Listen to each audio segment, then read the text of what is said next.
मोहब्बत को जब लोग खुदा मानते हैं तो प्यार करने वाले को क्यों बुरा मानते हैं। जमाना ही पत्थर दिल है तो पत्थर से लोग क्यों दुआ मांगते हैं। धन्यवाद दोस्तों। मतलब प्रति व्यक्ति आय क्या है 20,000 और गर्लफ्रेंड रख लिए हैं को 20,000 रुपया कमाते हैं। एकदम सिंपल समझिए। और गर्लफ्रेंड है आपका 4 ठो तो 4 को व्यवस्था को समझता है, इसलिए 4 को का नंबर रखता है। एक से नहीं, दूसरा से, तीसरा से, चौथा से ले लेता है। अब पढ़ते एक एक गर्लफ्रेंड है सभी का।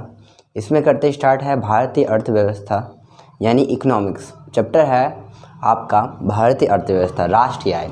राष्ट्रीय आय किसे कहते हैं इस चीज़ को हम समझते हैं एक बेहतरीन तरीका से, एक बेहतरीन उदाहरण के साथ। ठीक है, स्टार्ट करते हैं। स्टार्ट किया जाए। देखिए राष्ट्रीय आय, हम राष्ट्रीय आय यानी नेशनल इनकम, यानी नेशनल इनकम में हम किसी घर का आय के बारे में इनकम, कितना इनकम हो रहा है पूरे देश का, कोई भी देश, यानी अगर भारत देश या इंग्लैंड हो या अमेरिका, उसका बात कर। राष्ट्रीय आय हम लोग का देश कितना पैसा एक साल में इनकम किया या कितना पैसा उसका हुआ, किस क्षेत्र से हुआ, उसे राष्ट्रीय आय के जानने की कोशिश करते हैं। चलिए, राष्ट्रीय आय में क्या होता है, मैंने पहले लिख के रखा था समय बचाने के लिए।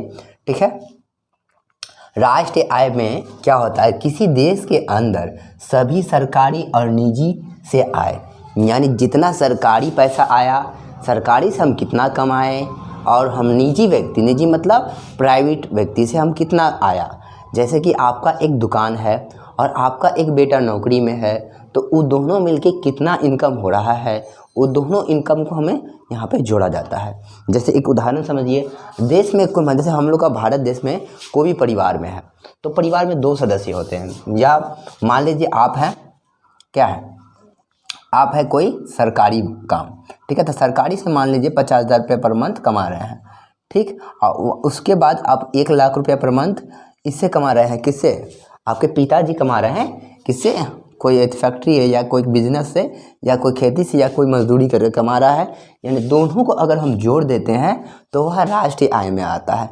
ऐसे भारत का पूरा परिवार का आय जो हम एक साथ जोड़ देते हैं तो राष्ट्रीय आय कहलाता है। राष्ट्रीय आय मतलब सरकारी से कितना कमाएं और कितना से कमाएं निजी, मतलब दुकान से, प्राइवेट से, रेलवे, सरकारी मतलब रेलवे से कितना कमाएं, बैंक से कितना कमाएं, और निजी मतलब जैसे कि हम दुकान से कितना कमाएं, उसके बाद फिर आपका फिर बिजनेस से कितना कमाएं, जितना भी इनकम, कपड़ा दुकान से कितना कमाएं, सारा को एक बार इकट्ठा जोड़ा जाता है। सोचिए कितना बड़ा काम है। अब आते हैं राष्ट्रीय आय। राष्ट्रीय आय में क्या घटाया था? अप्रत्यक्ष। अगर हमें आय इनकम निकालना था, भारत सरकार अगर इनकम निकालते हैं अपना इनकम, तो वह अपना एनएनपी माइनस अप्रत्यक्ष कर। एनएनपी क्या होता है? नेट नेशनल प्रोडक्ट, मतलब ओरिजिनल प्रोडक्ट निकालने के लिए हमें क्या करता है? अप्रत्यक्ष कर। जैसे कि आप कुछ सामान लेते हैं तो इंक्लूडिंग कोई टैक्स लिखा होता है लास्ट में, कुछ पेज में देखिएगा इंक्लूडिंग टैक्स, मतलब टैक्स को घटा के उसके बाद मेरा आय कितना हुआ उसे हम नेशनल इनकम कहेंगे। नेशनल इनकम देखिए, इसका एनएनपी का फुल फॉर्म भी पूछा था एसएससी जीडी में भी। अगर आप सरकारी एग्जाम का तैयारी करते हैं तो उसके लिए ही हम यह वीडियो बहुत इंपॉर्टेंट है।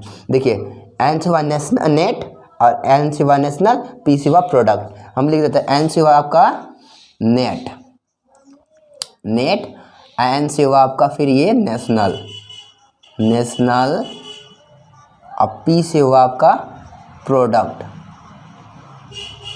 ठीक है, ये प्रोडक्ट, यानी इस बार एसएससी जीडी में पूछा था कि एनएनपी का फुल फॉर्म आता है नेट नेशनल प्रोडक्ट। ठीक है, अब आते हैं राष्ट्रीय आय की गणना कौन करता है, ये सब काम कौन करेगा, भारत सरकार के कौन सा विभाग करेगा, जिसको हम इंग्लिश में बोलते हैं CSO का मुख्यालय जो हम क्या है, देखिए राष्ट्रीय आय की गणना केंद्रीय सांख्यिकी संगठन करता है। कौन करता है?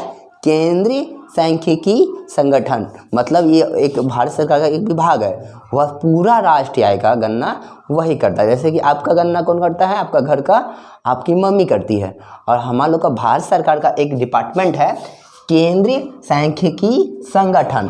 तो क्वेश्चन पूछेगा राष्ट्रीय आय का गणना कौन करता है, तो भारत में राष्ट्रीय आय का गणना कौन करता है? केंद्रीय सांख्यिकी संगठन। इसकी स्थापना 29 जून 1951 हुआ था, इसलिए 29 जून को केंद्र सांख्यिकी संगठन की स्थापना दिवस मनाते हैं। PC महालनोबिस बहुत बड़े अर्थशास्त्री थे, उसी के याद में मनाया जाता है। ठीक है, अब आते हैं तीसरा प्रोडक्ट क्या है, तीसरा कंसेप्ट है आपका प्रति व्यक्ति आय। मतलब प्रति व्यक्ति आय क्या है, राष्ट्रीय आय बटे राष्ट्रीय आय बटे जनसंख्या। इसका मतलब आपका देश में कितना पैसा है, उसके बाद आपका जनसंख्या कितना है, इससे प्रति व्यक्ति आय निकालनी है। प्रति व्यक्ति मतलब एक एक व्यक्ति के पास कितना पैसा है। तो 1968 में मेरे दादा भाई नौरू जी ने नापा था, तो बोला था कि एक व्यक्ति सालाना में, 68 की बात कर रहे हैं, सालाना 20 रुपये कमाता है। ठीक है, अभी है 1,12,000 एक व्यक्ति का, एक आदमी का हिस्सा पड़ता है एक साल में, 1,12,000। लेकिन हमारे भारत देश में इतनी असमानताएं हैं कि आपको देखने मिलेंगे। चलिए राष्ट्रीय आय को अब समझते हैं, प्रति व्यक्ति आय को समझ लेते हैं। प्रति व्यक्ति आय जैसे कि मान लीजिए आपका देश का आय कितना पैसा है अब बटे कितना जनसंख्या। राष्ट्रीय आय मतलब कितना पैसा अब बटे कितना जनसंख्या।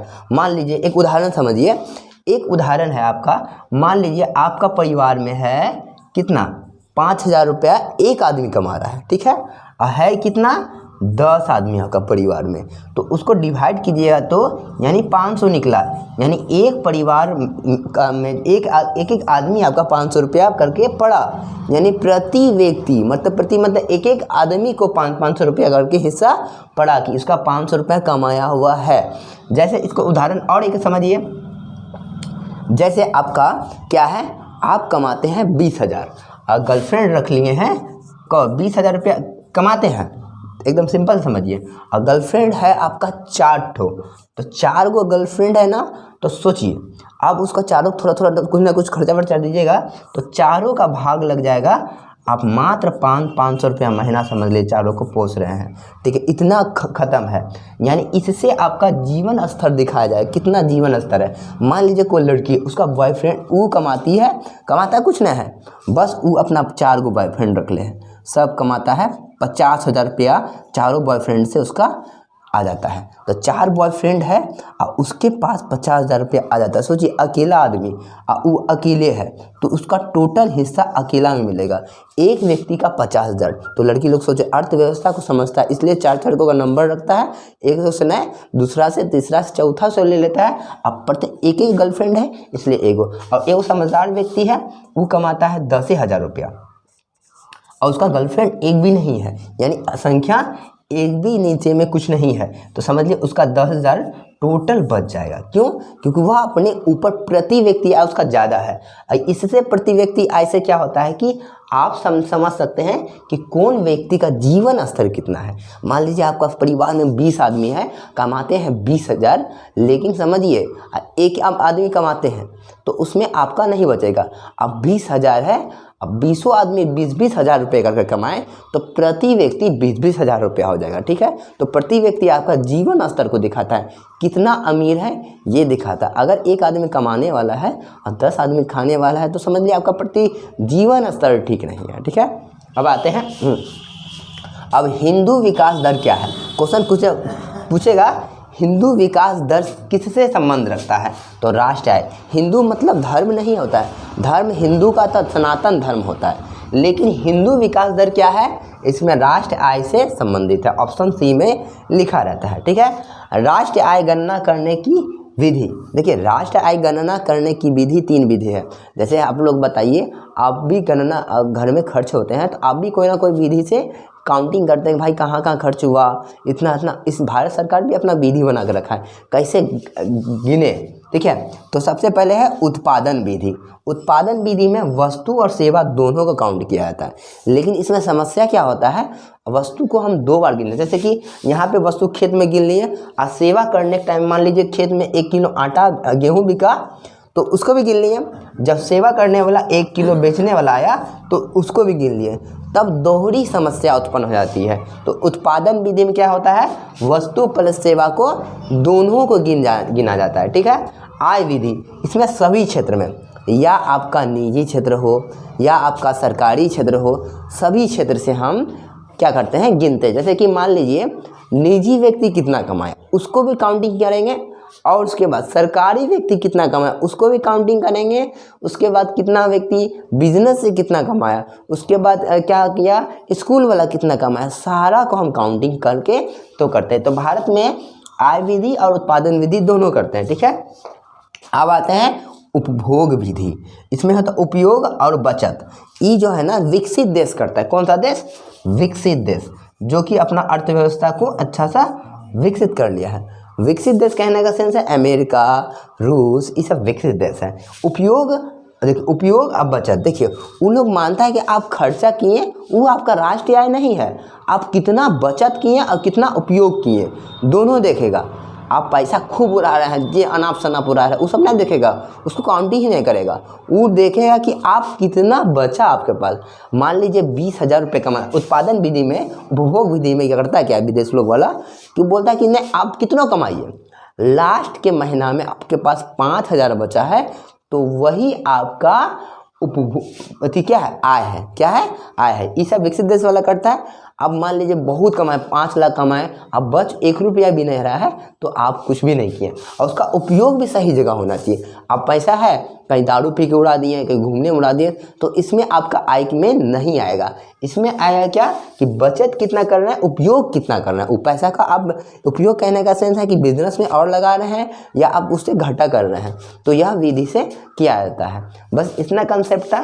धन्यवाद दोस्तों, यह हमारे चैनल को सब्सक्राइब कीजिए, लाइक कीजिए बहुत मेहनत से। और भी हम यहाँ देखिए जितना भी कंपटीशन एग्ज़ाम है उसमें सारा एग्ज़ाम में सब क्वेश्चन को पूछा जाता है। आपको लगे कि मैंने बहुत सारे एग्ज़ाम दिए हैं, मैंने 2 एग्ज़ाम निकाला है और उसके बाद मैंने आपको सोचा कि मैं आपको जितना जानता हूँ कम समय में आपका पूरा तैयारी करवा लूँ। स्क्रीनशॉट लेना चाहते हैं तो ले लीजिए। Thank you. जय हिंद।